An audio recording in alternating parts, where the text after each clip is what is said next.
Tara mga kagagar, kakain tayo ng hilaw na, hilaw na, talong. Kasi sabi nila, masarap daw kainin ng hilaw, sabi ng mga Vietnamese.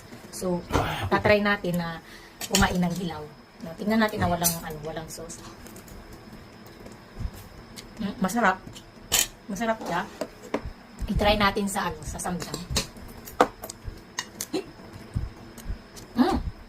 Talong pa. Masarap.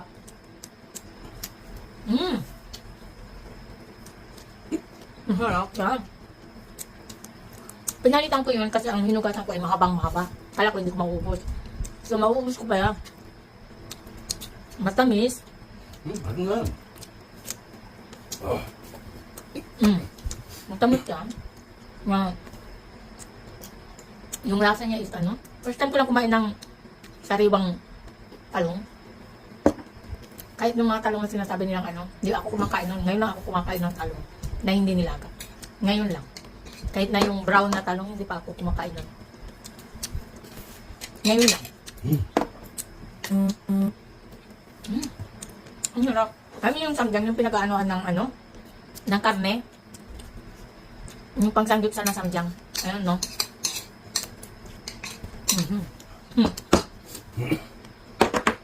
Masarap. Kaya pala mga kapatid nating mga Vietnamese, ganito nila kinakain. Tingnan siya, mais ko. First time. Ikaw mo gubang mo.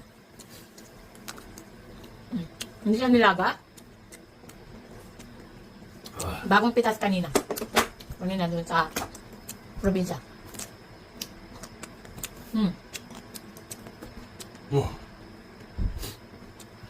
Maubos ko pala. At mo kiro sa tabong mo kung katandere nande. Tama gusto.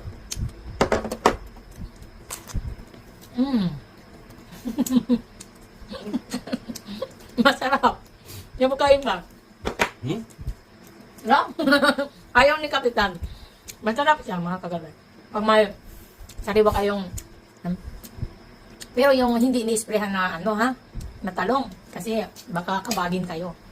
Ito ay hindi kami gumagamit ng spray, gamot-gamot. So, pwede natin kainin ng ganito. Pero kung ini-sprayhan nyo, siguro maalat or what else. Pero ito mas manamis-namis na hindi ko ma-explain yung niya.